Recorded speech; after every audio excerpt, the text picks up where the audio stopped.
Imagina que hoy muere tu madre. No sientes el impacto devastador que la sociedad espera, no derramas una sola lágrima y, al día siguiente, decides ir al cine a ver una comedia, nadar en la playa y pasar la noche con una mujer. Para la moral colectiva, tu falta de dramatismo no será interpretada como un choque emocional o una forma distinta de procesar la pérdida, serás catalogado de inmediato como un monstruo desalmado y peligroso. Albert Camus no escribió un drama policial convencional ni un estudio clínico sobre la psicopatía. En El extranjero, diseñado sin revelar los acontecimientos decisivos de su desenlace final, construyó una trampa filosófica aterradora, un ser humano cuya única culpa real es negarse rotundamente a mentir sobre lo que siente. Un hombre que se niega a actuar para el público. La verdadera perturbación que provoca esta obra no radica en la violencia física de sus actos, sino en cómo expone nuestra propia fragilidad social. Nos obliga a preguntarnos cuántas de las emociones que expresamos a diario son genuinas y cuántas son simples representaciones teatrales ejecutadas por puro miedo al rechazo de los demás. La tesis central de la novela es una verdad incómoda e implacable. La sociedad moderna tolera el delito, la mentira y el egoísmo, pero jamás perdona a quien rompe el guión emocional impuesto. Para la estructura social, alguien que no finge compasión o dolor representa una amenaza mucho más destructiva que un criminal ordinario, porque pone en evidencia la falsedad sobre la que construimos nuestras instituciones. Meursault encarna la manifestación pura de la filosofía del absurdo. El absurdo nace de la colisión frontal entre la desesperada necesidad humana de encontrar un sentido, una lógica o un propósito superior, y el silencio helado e indiferente del universo. Meursault no busca trascendencia porque entiende instintivamente que el cosmos no ofrece respuestas. Para el protagonista, las abstracciones morales, las jerarquías sociales o las promesas de futuro carecen por completo de sustancia. Un dolor de cabeza punzante, el calor sofocante que le quema la piel o el placer físico de nadar en el mar tienen exactamente el mismo peso existencial que la muerte de un familiar o un compromiso matrimonial. Camus no dibuja a un villano, sino a un hombre despojado de máscaras. Su tragedia consiste en habitar una cultura que exige sin descanso que justifiquemos nuestra existencia mediante narrativas de éxito, duelo, culpa o redención. Al negarse a construir esa narrativa ficticia, Meursault se convierte automáticamente en el extranjero absoluto de la condición humana. El mecanismo psicológico primordial de Meursault es la inmersión sensorial absoluta combinada con una pasividad cognitiva total. No filtra la realidad mediante conceptos éticos o filosóficos previos, reacciona exclusivamente al impacto físico inmediato del entorno. Si el calor es insoportable, se agobia; si el agua está fresca, siente bienestar. Esta condición lo transforma en un observador neutral de su propia vida. Carece por completo de ambición. Cuando su jefe en la oficina de consignaciones le propone trasladarse a París para expandir el negocio, una oportunidad dorada para cualquier joven burgués de la época, Meursault responde que uno nunca cambia de vida, que todas las vidas valen lo mismo. Su aparente frialdad no es crueldad, sino un rechazo sistemático al uso de palabras cuyo significado emocional no pueda verificar en sus sentidos. Cuando se le pregunta si siente tristeza, arrepentimiento o amor, analiza su interior de forma quirúrgica y, al no encontrar la emoción exacta prescrita por la sociedad, prefiere responder con una honestidad desarmante y suicida. En el extremo opuesto se encuentra Marie Cardona.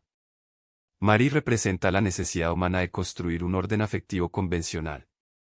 Se siente fuertemente atraída por la autenticidad sin filtro de Meursault, pero intenta continuamente arrastrarlo hacia los marcos tradicionales del romance, el noviazgo, la exclusividad y la promesa del matrimonio. La interacción entre ambos expone el abismo incomunicable que los separa. Cuando Marie le pregunta con ilusión si quiere casarse con ella, Meursault responde que le da exactamente igual, pero que se casarán si ella lo desea. Cuando ella insiste en saber si la ama, él contesta con brutal sencillez que esa palabra no significa nada, pero que está seguro de no amarla. El tercer pilar psicológico es Raymond Sintes, el vecino de apartamento. Raymond representa la pasionalidad descontrolada, el orgullo machista y la violencia primaria.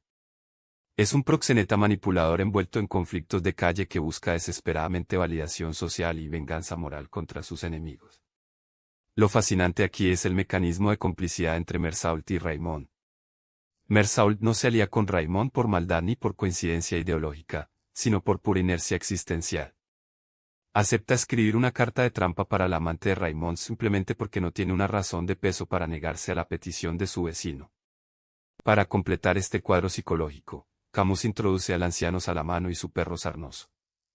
Una relación grotesca de maltrato físico diario y dependencia mutua. Cuando el perro finalmente se pierde, Salamano llora desconsoladamente.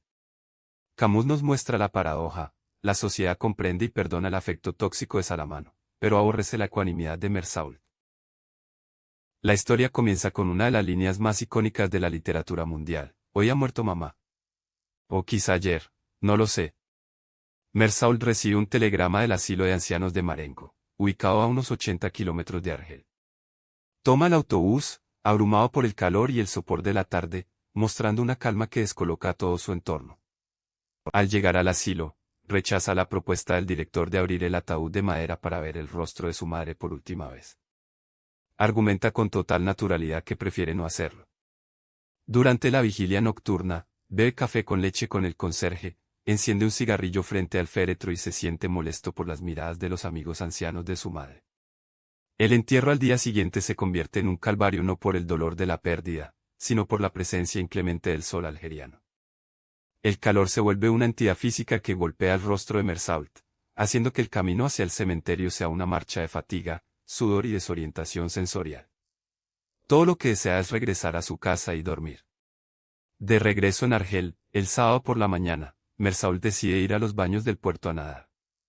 Allí se encuentra con Marie Cardona. La atracción física es inmediata. Se bañan en el agua tibia, bromean, van al cine a ver una película cómica de Fernandel y terminan la noche juntos en el apartamento de él. El domingo, Meursault pasa la tarde entera sentado en el balcón de su casa, contemplando en silencio el flujo de transeúntes, las familias vestidas de domingo, los tranvías que van y vienen y el cambio gradual del cielo. Reflexiona que, al final, la muerte de su madre no ha cambiado absolutamente nada en su rutina. La vida simplemente continúa. Progresivamente, Meursault se ve involucrado en los oscuros asuntos de su vecino Raymond. Escribe la carta de manipulación que atrae al amante de Raymond a su habitación, donde es salvajemente golpeada. Cuando la policía interviene, Meursault testifica pacíficamente a favor de Raymond, sosteniendo que la mujer había sido infiel.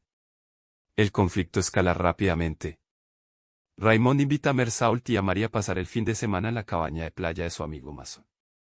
Sin embargo, son seguidos de cerca por un grupo de hombres árabes, entre los cuales figura el hermano de la mujer agredida por Raymond, buscando saldar cuentas de honor. En la playa, se produce un primer enfrentamiento. El hermano de la mujer hiere a Raymond en el brazo y en la cara con un cuchillo antes de huir. Tras recibir primeros auxilios, Raymond insiste en volver a salir armado con un revólver. Meursault lo acompaña y logra convencerlo de que le entregue el arma para evitar una tragedia pasional impulsiva. Abrumado por el dolor de cabeza y el calor sofocante dentro de la casa, Meursault vuelve a caminar solo por la orilla hacia una manantial de agua fresca entre las rocas. En ese lugar aislado se reencuentra inesperadamente con el hombre árabe, que se encuentra descansando a la sombra de una piedra. Lo que sigue es uno de los momentos cumbre de la novela. El sol vibra sobre el mar como una lámina de metal candente. El hombre saca su navaja y la luz se refleja en la hoja de acero, proyectando un destello deslumbrante directamente sobre las pupilas de Meursault. Ciego por el dolor del sol, sudando a mares y sintiendo el martilleo del dolor en la frente, aprieta el gatillo. Un primer disparo rompe el equilibrio del día. Luego, tras una breve pausa, dispara 4 veces más contra el cuerpo inmóvil. En la segunda parte del libro, la máquina judicial toma el control total de la vida de Meursault. Pero el juicio pronto deja de tratar sobre el homicidio en la playa. Los jueces, el fiscal y los periódicos concentran su atención en la conducta del acusado durante el entierro de su madre semanas atrás. El fiscal llama a declarar al director del asilo, al conserje y a Marie. Todos confirman que Meursault no lloró, que tomó café, que fumó y que al día siguiente comenzó una relación amorosa y fue a ver una película cómica.